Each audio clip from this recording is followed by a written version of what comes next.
हमारे सारे ऑनलाइन बहन भाइयों को एक बार फिर से जय मसीह की। परमेश्वर के अनुग्रह दया से परमेश्वर ने हमको जीवित रखा और शाम को जैसा घर से बाहर लेके गया और लेके आया। और आइए हम परमेश्वर का धन्यवाद करेंगे, एक पवित्र आत्मा के लिए छोटी सी प्रार्थना करेंगे ताकि हम ये वचन सुन और समझ सकें, क्योंकि बाइबल एक ऐसी पुस्तक है जो बिना प्रार्थना किए हुए हम नहीं समझ सकते। आइए। धन्यवाद मेरे जीवित खुदावन, मैं लाखों लाख तेरे चरणों को दंडवत करता हूँ। मैं करोड़ करोड़ धन्यवाद की भेंट चढ़ाता हूँ मेरे राजा। तू ही मेरा राजा है, तू ही सामर्थ्य है, तू ही जीवित परमेश्वर है प्रभु जी। तूने अपना लहू बहाया प्रभु आज ही के दिन 2025 साल पहले, ताकि प्रभु हमारे पापों और शापों से छुटकारा पा सकें और हमारे लिए एक सहायक दिया प्रभु, पवित्र आत्मा।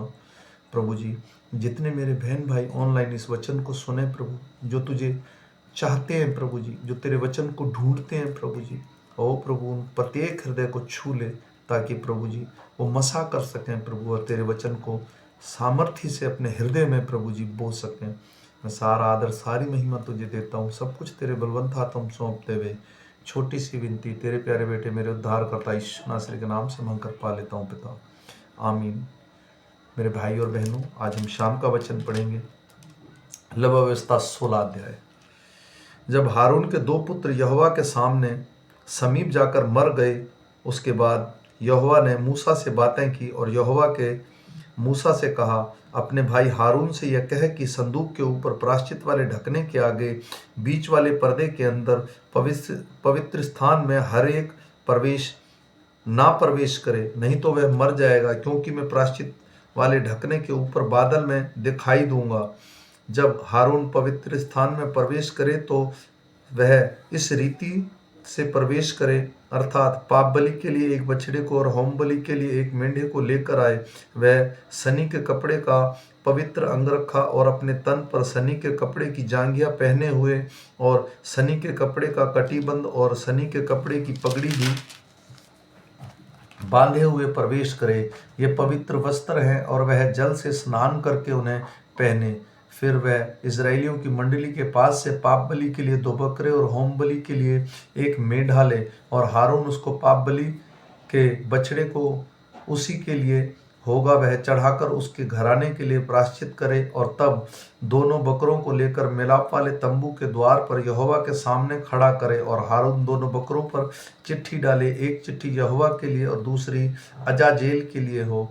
और जिस बकरे पर यहोवा के नाम की चिट्ठी निकले उसको हारून पाप बलि के लिए चढ़ाए, परंतु जिस बकरे पर अजाजेल के लिए चिट्ठी निकले वह यहोवा के सामने जीवित खड़ा किया जाए, कि वह उसे प्रायश्चित किया जाए और वह अजाजेल के लिए जंगल में छोड़ा जाए।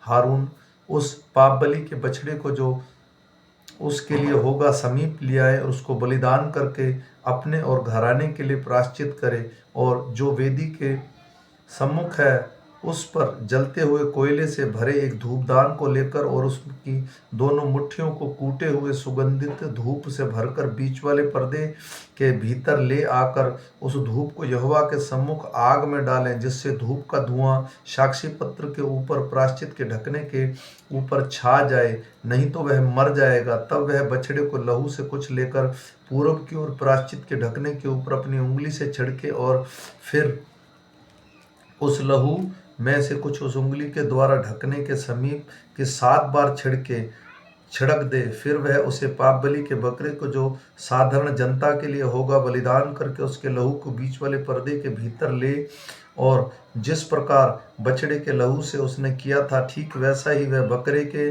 लहू के लिए भी करे, अर्थात जिसके प्रायश्चित के ढकने के ऊपर उसके सामने छिड़के, और वह इजरायलियों की भांति भांति की अशुद्धता और अपराधों और उसके सब पापों के कारण पवित्र स्थान के लिए प्रायश्चित करे, और मिलाप वाला तंबू जो उसके संग उसकी भांति भांति की अशुद्धता के बीच रहता है उसके लिए भी वह वैसा ही करे। जब हारून प्रायश्चित करने के लिए पवित्र स्थान में प्रवेश करे, तब जब वह अपने अपने घराने के इजराइल की सारी मंडली के लिए प्रायश्चित करके बाहर ना निकले, तब वह कोई मनुष्य मिलाप वाले तंबू में ना रहे।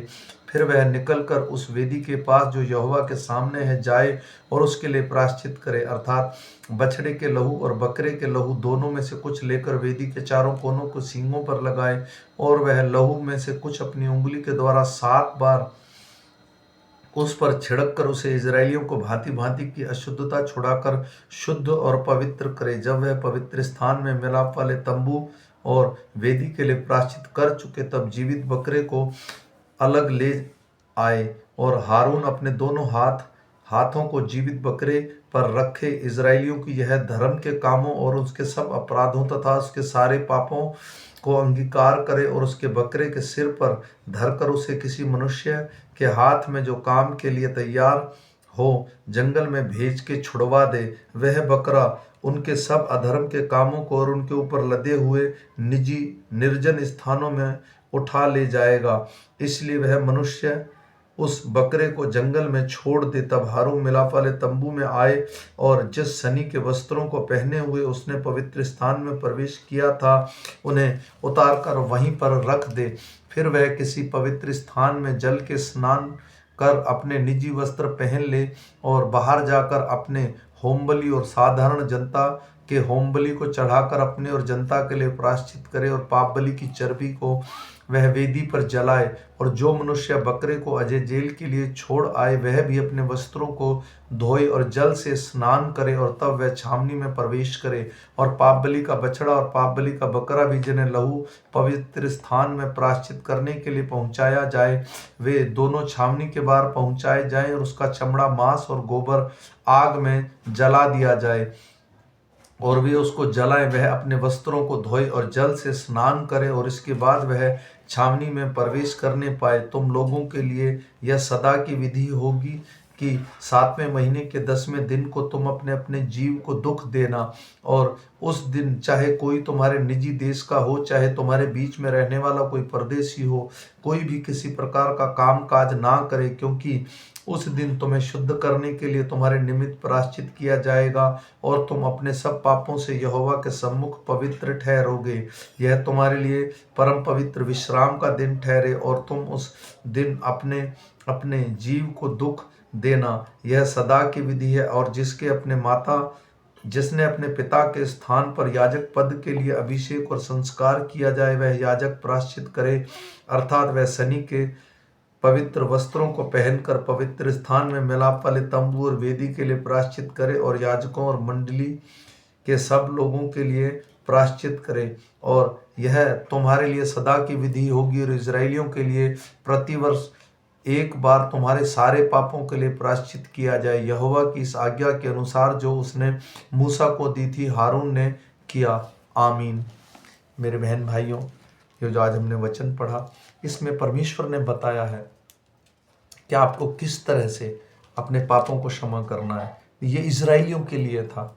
हमारे लिए प्रभु यीशु भेजा गया जो हमारे पापों और शापों को उठाकर ले गया, लेकिन ये इजरायलियों के लिए था कि किस तरह बकरे चढ़ाने हैं, किस तरह बड़ी चढ़ानी है।